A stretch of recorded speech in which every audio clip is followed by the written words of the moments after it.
Ya, jadi ibu-ibu, bapak, pengunjung RSUD Kabupaten Mimika pada pagi hari ini, perkenalkan saya Dr. Helen, saya salah satu dokter.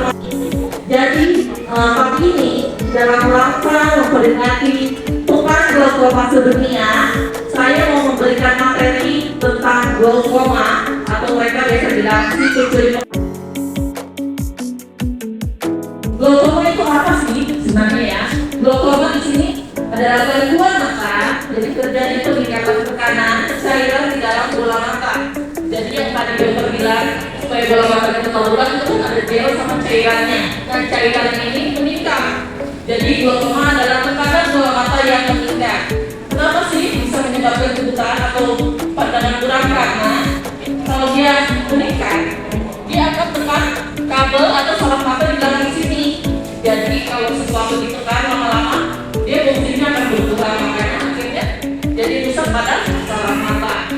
Dan kita tahu saraf mata itu dia berfungsi untuk membawa sinar-sinar penglihatan atau sinyal penglihatan dari yang kita lihat ini mengalir sampai ke otak kita.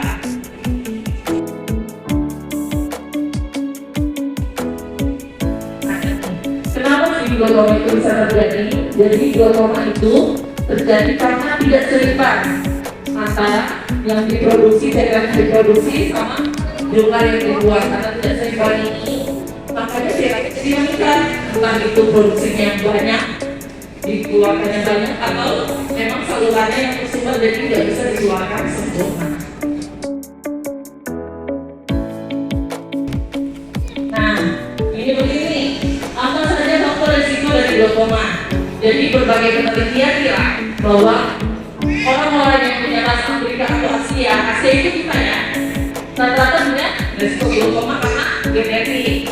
Yang kedua, karena ada riwayat keluarga glaukoma. Jadi bapak ibu kalau seandainya orang tuanya atau kakek neneknya pernah ada dengan kata glaukoma, tidak sakit kerusakan saluran mata karena glaukoma, ibu harus waspada, bapak ibu harus waspada.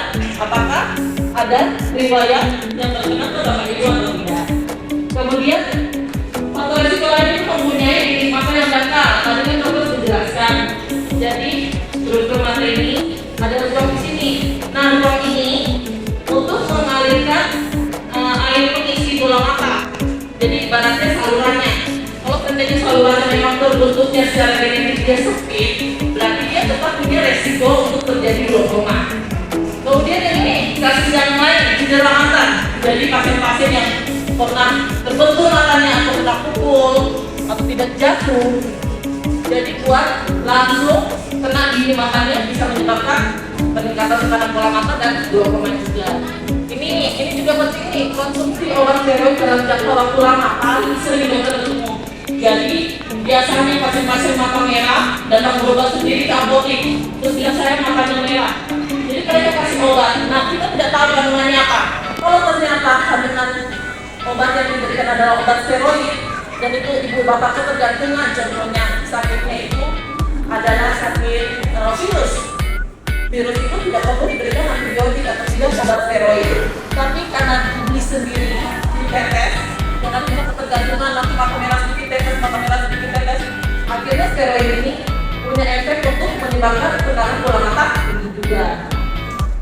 Yang terakhir, penyakit dengan terakhir ini, contohnya pasien diabetes, pasien hipertensi, pasien-pasien gangguan jantung dan pembuluh darah, itu juga punya risiko terjadi glaukoma karena memang proses dalam tubuhnya itu pembuluh darahnya sudah rapuh, jadi memang risiko untuk terjadi peningkatan di tekanan bola matanya.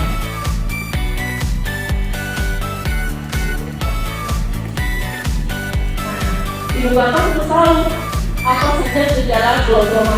Paling sering datang ke poli mata adalah pandangan buram, yang biasa dilihat wajah orang gelas, ada matanya dua gitu, tiba-tiba lihat seperti wajahnya datar, gak kelihatan, buram. Nah, ini adalah gejala yang paling awal. Kalau buram karena tekanannya tinggi, akhirnya bagian depan itu, bagian korneanya itu bengkak, jadi akhirnya nggak kelihatan. Gejala yang lainnya dok. Nah, kalau tekanan bola matanya meningkat, ibaratnya ibu bapak bayangkan mata kita itu balon, tekanannya dikasih saluran nih, baru dipompa terus, tapi salurannya nggak ada, ini tekanan meningkat akhirnya buat pikir-pikirnya rasanya nyut-nyutan, rasa sakit, rasa nggak enak seperti itu keluhannya. Sampai tahap yang paling lanjut bisa jadi mual muntah, sakit, tekanannya tinggi, jadi buat salah makannya akhirnya tegak, akhirnya naik ke kepala dan akhirnya buat mual-mual sampai muntah. Gejala yang lainnya itu mata merah, sama halnya. Pokoknya ibu bapak bayangkan balon aja, balon yang pompa tekanannya tinggi, itu semua keluhannya ada. Ini mata merah. Kenapa? Karena pembuluh darah yang di sini, yang di luar itu tidak sanggup menahan tekanan bola mata itu sendiri. Akhirnya matanya jadi merah, pembuluh darahnya bisa sampai pecah, bisa sampai melebar seperti itu. Pada keluhan yang darurat itu bisa seperti melihat pelangi, karena saking tekanannya terlalu tinggi, jadi kornea matanya bengkak. Jadi akhirnya semua sinar itu kalau bengkak, sesuatu yang bengkak, jadi masuknya langsung di ibarat kata kita bilang ditampiasi semua sinar-sinar, jadi seperti lihat kayak ada pelangi, padahal tidak ada pelangi. Itu adalah pembengkakan dari kornea karena tekanannya tinggi. Nah, pada kasus-kasus yang sudah lanjut, sudah tekanan tinggi, pandangan buram, nyeri, mual muntah, yang paling akhir pasien-pasien glaukoma khasnya adalah dia lihat seperti melihat di lubang kunci. Kenapa? Karena yang tadi dokter jelaskan, glaukoma itu kan tekanan bola matanya meningkat, dia tekan saraf mata yang di belakang. Jadi yang pinggir-pinggirnya rusak, tapi yang di sini masih ada, yang di tengah. Kenapa yang di tengah masih ada? Karena saraf matanya lebih banyak. Itu ciptakan pembuluh darah dan saraf mata paling banyak di bagian tengahnya.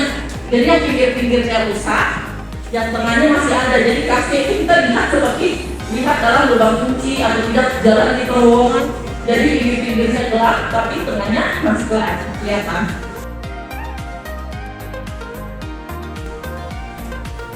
Nah, kalau sampai sudah terdeteksi glaukoma, biasanya dokter mata akan memberikan obat-obat mata, bisa tetes, bisa kalau tekanannya tinggi sekali kita kasih obat minum. Habis itu pada tahap lanjut bisa dilakukan operasi laser. Jadi laser untuk dibuatkan saluran. Kenapa dibuatkan saluran? Karena tadi salah satu penyebabnya bisa karena salurannya mampet atau salurannya tersumbat. Habis itu tahap yang lanjut lagi, kalau laser nggak bisa, tetes mata tidak bisa, berarti pilihan terakhirnya adalah operasi. Operasi bisa dibuatkan saluran atau bisa dipasang alat untuk membuat secara otomatis ke bagian luar konjungtiva mata.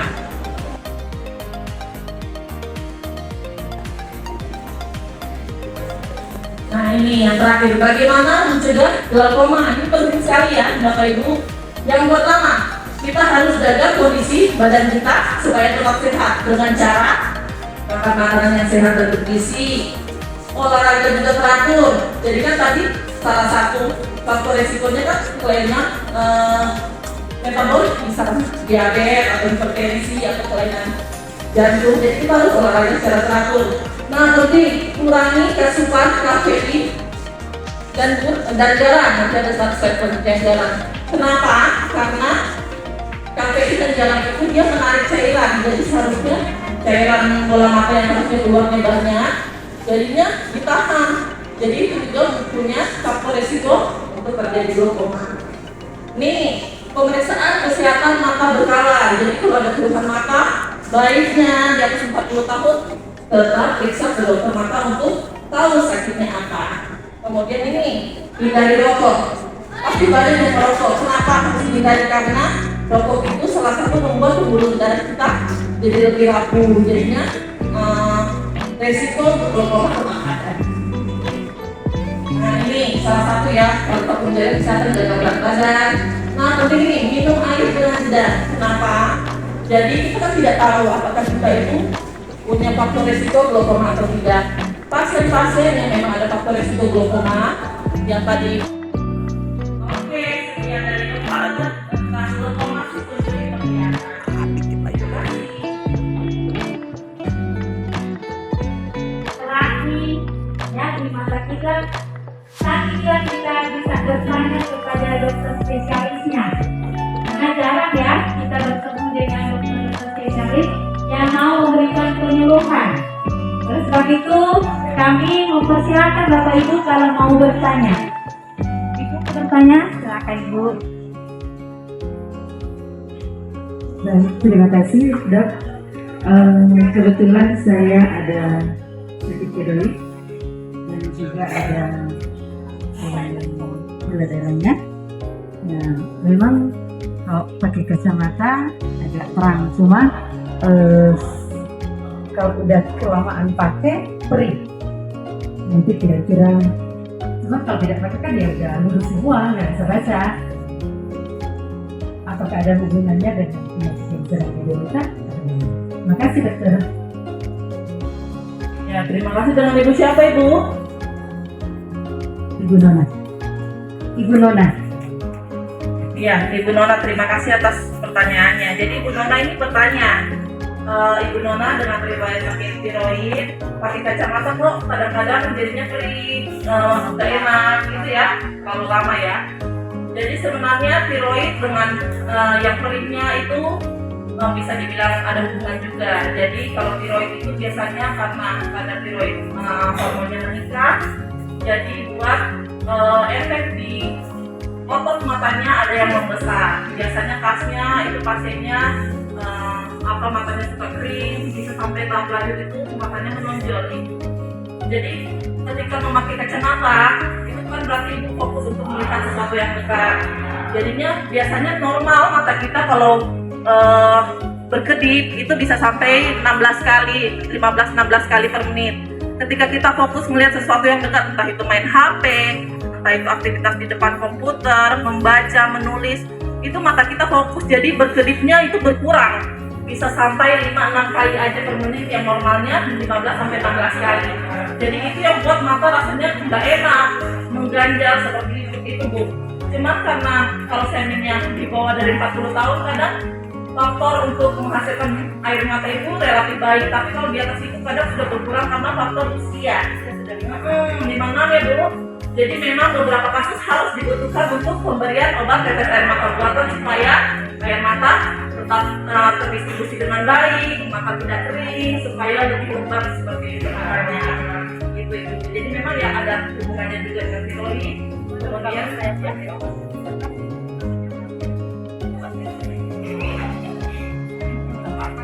iya.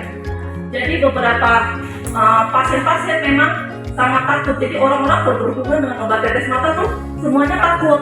Karena tadi dokter bilang sebenarnya semua obat mata itu ada efeknya masing-masing. Ada yang memang steroid itu menghilangkan peradangan, ada yang untuk turunkan tekanan bola mata, ada yang untuk mata merah. Jadi memang semua penggunaan obat semuanya pentingnya harus sesuai dengan resep dokter Ibu. Jadi kan kita punya pelayanan poliklinik mata setiap hari. Monggo Ibu Bapak kalau seandainya mau berkonsultasi atau tidak konsul bisa ke Polimata, nanti dapatkan resep sesuai dengan sakitnya apa. Gitu ya Ibu, bagaimana? Ya. Saat ini Dokter Helen akan memberikan hadiahnya, walaupun hanya sedikit atau hanya kecil hadiahnya. Kami silakan Dokter Helen.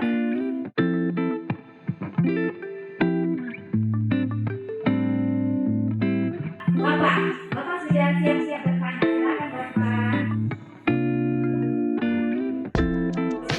Ya. Jadi semua obat mata atau sakit mata itu harus sesuai, obat mata harus sesuai dengan sakitnya. Tidak bisa dipakai pasien lain nih punya. Bahkan contohnya ada sama-sama mata merah, belum tentu itu kondisinya sama, belum tentu itu obatnya sama. Jadi memang baiknya bahwa setiap obat mata itu harus khusus untuk pasien itu sendiri, tidak dibagi untuk orang lain, karena setiap penyakit mata beda-beda sendiri penyebabnya. Seperti itu ya Ibu.